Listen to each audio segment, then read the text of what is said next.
wabarakatuh.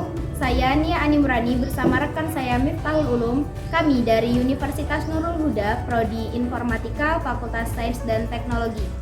Baiklah, di sini kami akan melakukan sebuah interview berupa wawancara mengenai kepemimpinan di sebuah instansi atau lembaga untuk memenuhi tugas akhir kuliah kepemimpinan yang diampu oleh Miss Nia Kurniati, Magister Pendidikan.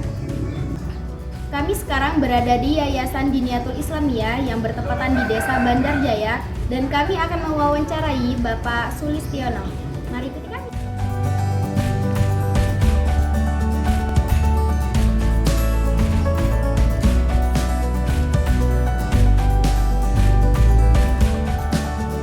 Baik Pak, di sini saya ingin memperkenalkan diri terlebih dahulu. Nama saya Nia Animrani dan rekan saya kami dari Prodi Informatika, Fakultas Sains dan Teknologi dari Universitas Nurul Huda Sukaraja.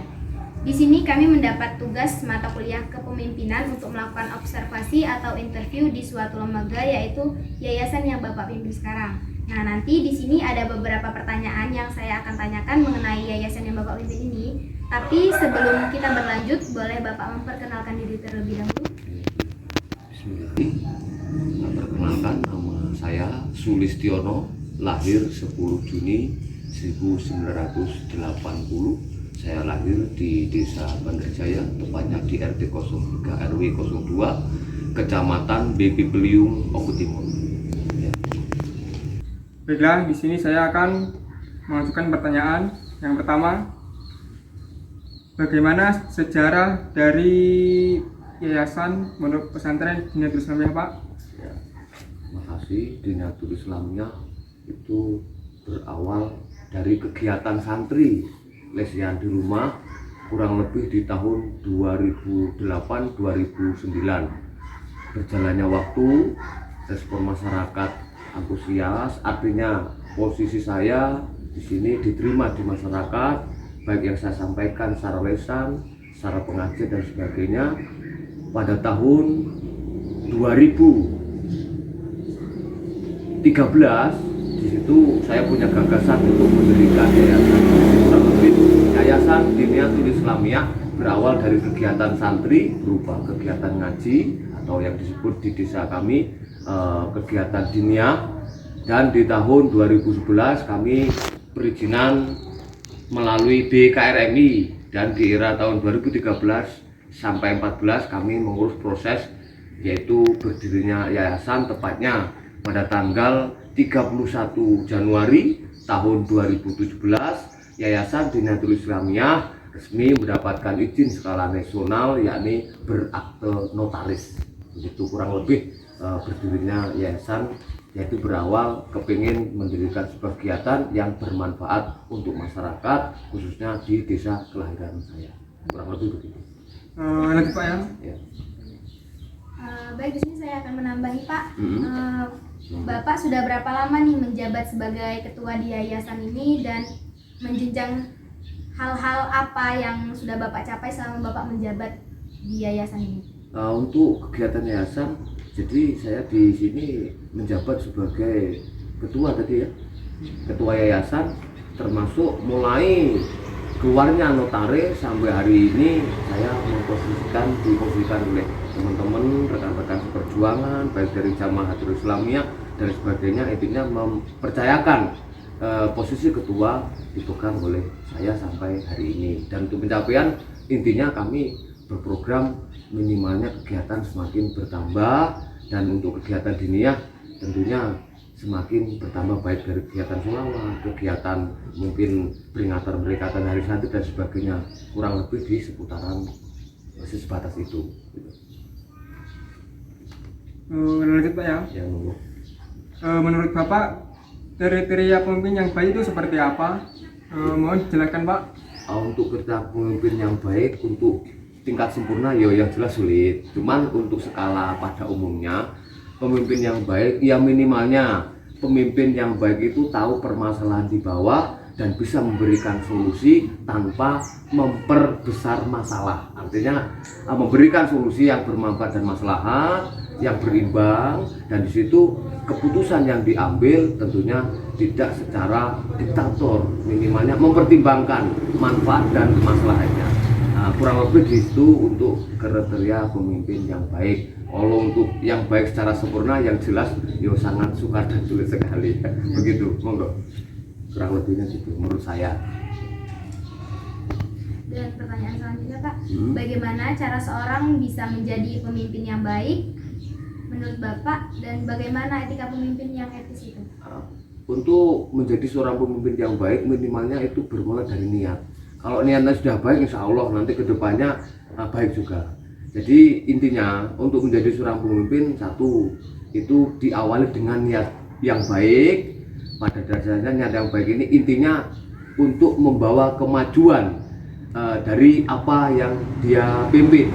Dan untuk yang etika dan sebagainya, tentunya seorang pemimpin itu harus tahu kondisi bawahan, dan sesuai programnya itu harus mengedepankan musyawarah dan mufakat tanpa tebang pilih, dan pengambilan keputusan harus secara tegas mempertimbangkan manfaat dan maslahat. Mungkin arah yang bisa saya sampaikan di situ. Jadi untuk pemimpin yang baik intinya harus diawali dengan niat, harus ada niat mengabdi. Kalau itu sudah tertanam, mudah-mudahan di saat mengalami kesulitan, di saat mengalami kepayahan dan sebagainya, dia sebagai seorang pemimpin tidak tumbuh rasa mengeluh ataupun rasa ketidakpuasan.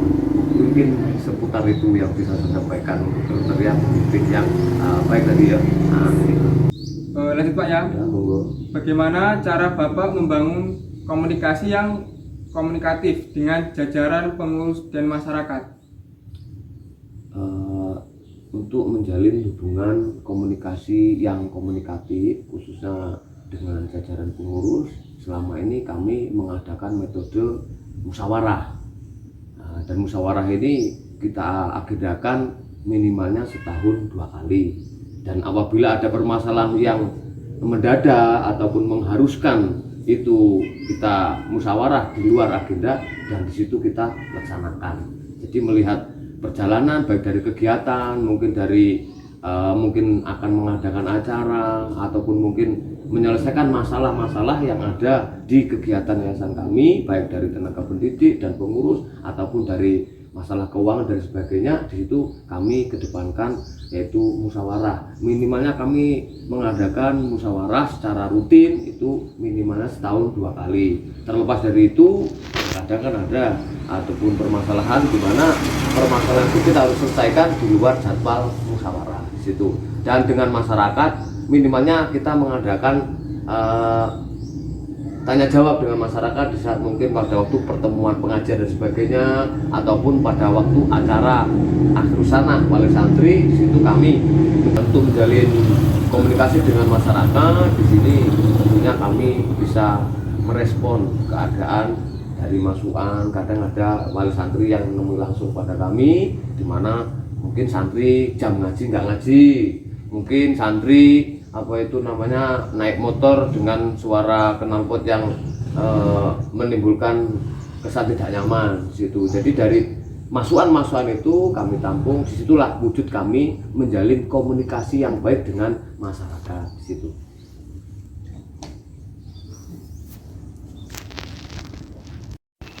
Baik Pak, untuk pertanyaan selanjutnya, apabila terdapat permasalahan dalam jajaran pengurus baik antara bawahan dengan atasan, nah solusi apa sih yang sebaiknya Bapak bisa dilakukan, dan bagaimana cara membangun hubungan yang baik dengan orang yang memiliki jabatan di atas kita atau di bawah kita? Untuk mewujudkan dari pertanyaan tadi, yang kami terapkan selama ini di Yayasan Diniatul Islamiyah, tentunya kepada bawahan kita harus memahami di saat memberikan keputusan ataupun teguran, kami mengedepankan rasa asah asih asuh di situ. Jadi tidak ada terkesan istilahnya kita main keras bahasane, mengedepankan pendekatan. Jadi dalam hal ini untuk teman-teman yang ada di yayasan ini, baik yang statusnya secara struktur kepengurusan di bawah kami, intinya kami tetap mengedepankan rasa saling asah asih dan asuh.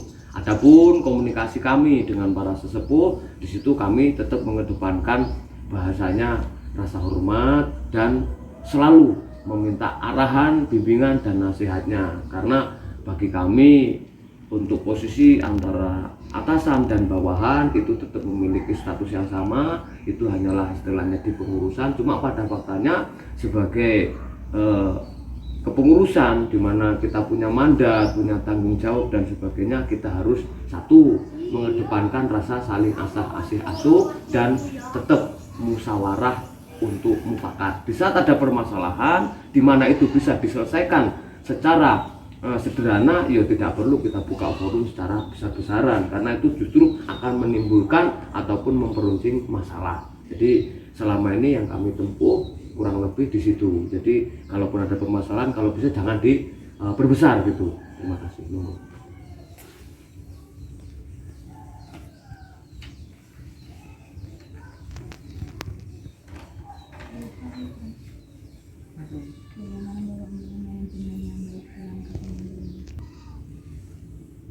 Baiklah, lanjut pertanyaan yang berikutnya Pak ya. Monggo. Bagaimana Bapak membangun manajemen yang baik dalam kepemimpinan?